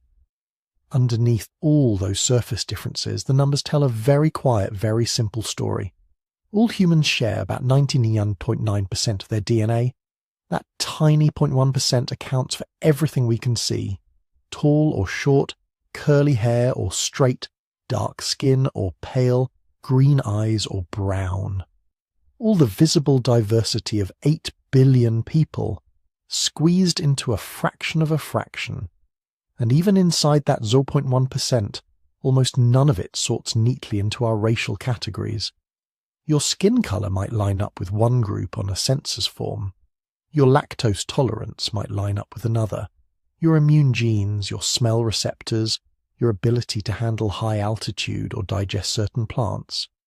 Those might trace to ancestors scattered across continents you've never seen. Your body is a mosaic assembled from thousands of ancient experiments, hundreds of migrations, dozens of small survival stories. None of that complexity fits inside a simple label. Race, as we usually talk about it, is not a biological fact. It's a social invention built on top of a few real biological trends. There are patterns. People whose ancestors lived in West Africa tend to cluster genetically more closely with each other than with people from East Asia. People from Northern Europe tend to share more recent ancestors with each other than with people from the Pacific Islands. But if you try to draw hard boundaries, evolution laughs at you. Where exactly does Europe end and Asia begin in DNA? There is no single answer. The borders wobble, blur, dissolve under scrutiny. Every line you draw is part science, part politics, part history. The truth is gentler and stranger. We are one continuous family that never really stopped moving. Those early dark-skinned humans who stepped out of Africa around 60,000 years ago, they are the ancestors of everyone currently called white, black, Asian, Latino, Pacific Islander, and every other label we've created. There is no branch of humanity that did not pass through that African bottleneck. There is no pure group that stands apart. We are all remix versions of the same ancient survival track. The genes that made some of us pale are teenagers in evolutionary time. Skin-lightening mutations common in Europe are maybe 6,000 to 10,000 years old. Some in East Asia are different mutations altogether, arriving independently. Separate solutions to the same dim sun problem. Think about that for a moment. A person with very light skin in Sweden and a person with very light skin in northern China became pale for different genetic reasons at different times in different places.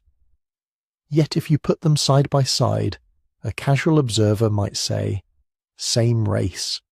Meanwhile, two people with very dark skin from distant parts of the tropics might be more genetically different from each other then either is from one of those pale-skinned strangers. Our social categories are trying to map a three-dimensional, swirling, overlapping storm of ancestry onto a flat little chart. No wonder they keep tearing at the edges. But instead of feeling lost in that complexity, you can let it calm you.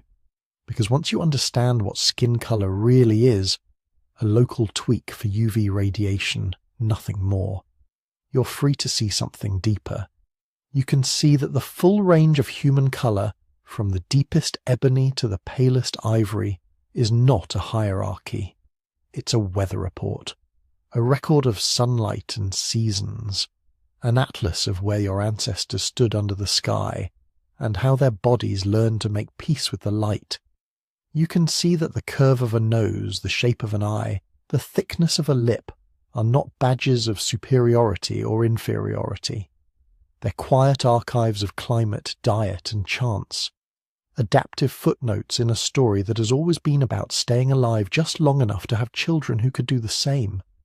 When you look around at humanity, the freckles and albinism, the golden brown, the red undertones, the olive shades, the near black that swallows light and throws it back as a soft sheen, you're really looking at evidence.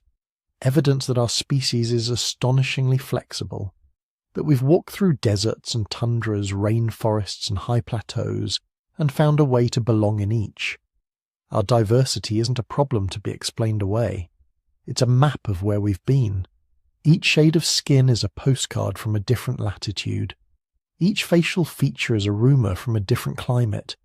Each one whispers, "Someone like you survived here." And beneath all those variations, the similarities are overwhelming.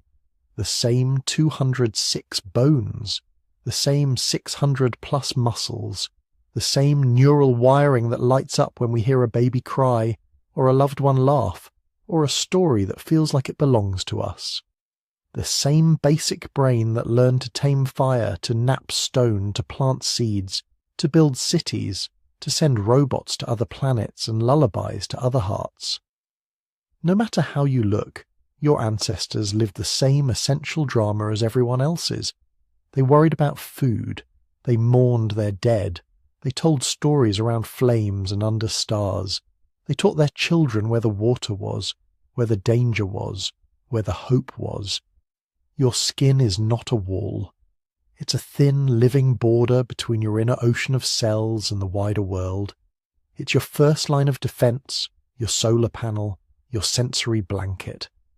And like everyone else's, it's built out of the same proteins, the same pigments, the same ancient instructions copied and recopied through a chain of bodies stretching back nearly 1,000,000 years.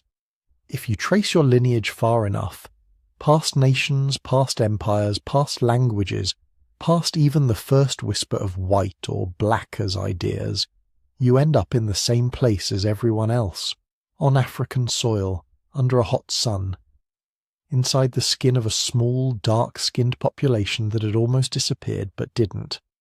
Those people are your people. Their struggle is written in your cells. Their near extinction is the reason you exist at all, and everyone you've ever met carries that same inheritance. So as you lie here listening, letting the details blur, you can let your mind drift over the planet, over cities glowing softly in the dark, over villages tucked into valleys, over ships at sea, and research stations in ice, and tiny camps in deserts under a cold moon. Everywhere you look, people are sleeping, or whispering, or dreaming. Brown skin, black skin, pale skin, golden skin, all of it doing the same quiet work, repairing, rebuilding, preparing for another day under whatever sky they were born beneath. All of them cousins, not metaphorically, literally. The deep meaning of skin colour is not that we are different species or different kinds of human.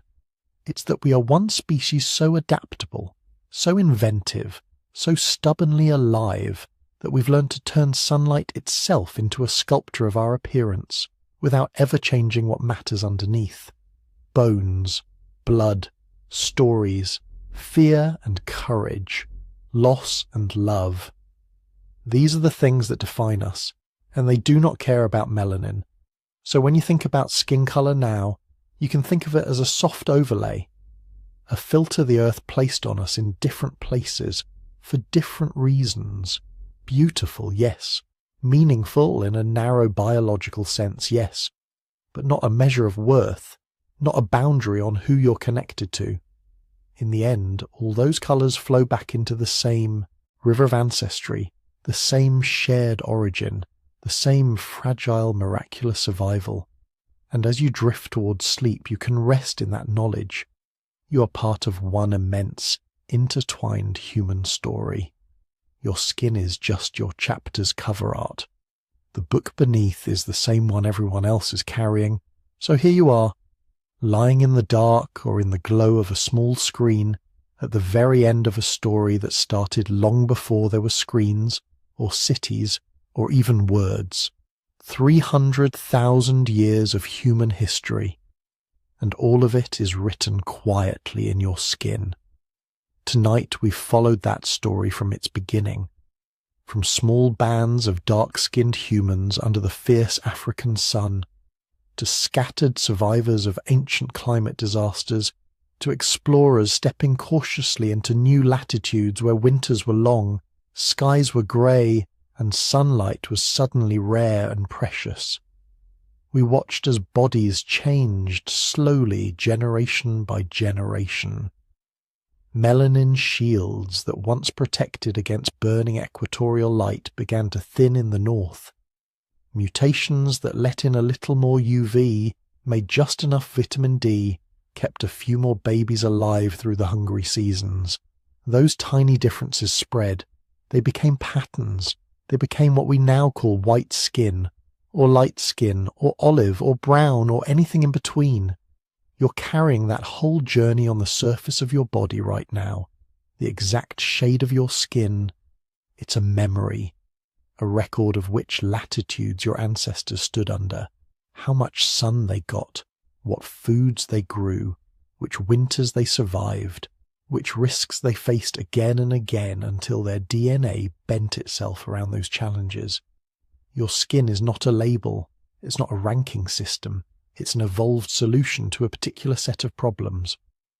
A quiet, biological love letter from the past saying, we made it, we adapted, we kept going so that you could be here, breathing in this moment.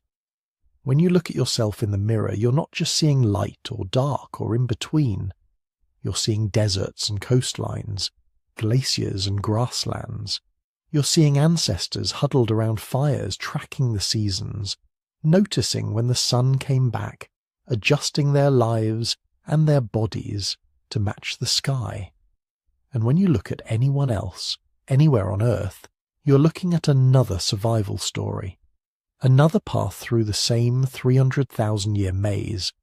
Maybe their people stayed close to the equator and kept that deep protective armor of melanin.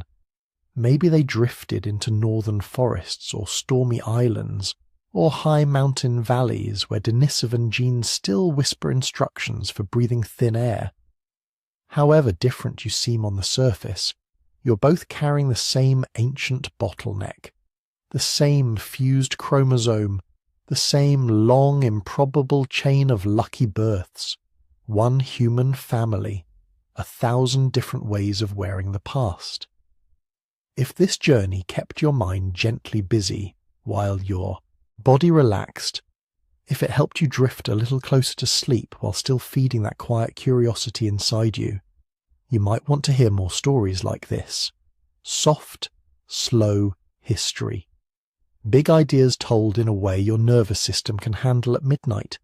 If you'd like that, you can tap like on this video.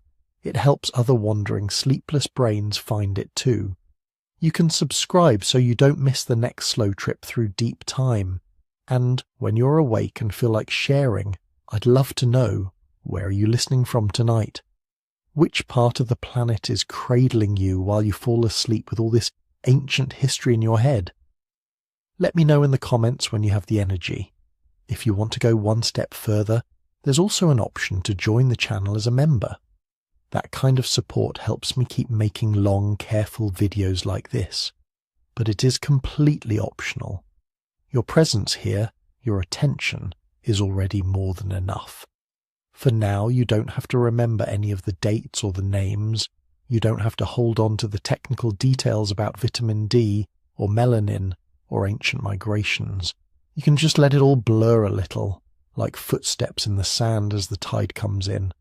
Just this one thought is enough to take with you into sleep. Every cell in your body is proof that your ancestors were good enough at living, good enough at adapting, good enough at loving, protecting, and hoping, all the way from the African night sky to wherever you're resting now. Different shades, different stories, one continuous line. As your breathing slows, imagine all those lines weaving together around the globe like faint glowing threads in the dark. Billions of people, billions of journeys, all tracing back to the same small, frightened, determined groups who refuse to give up. You are part of that. You always were.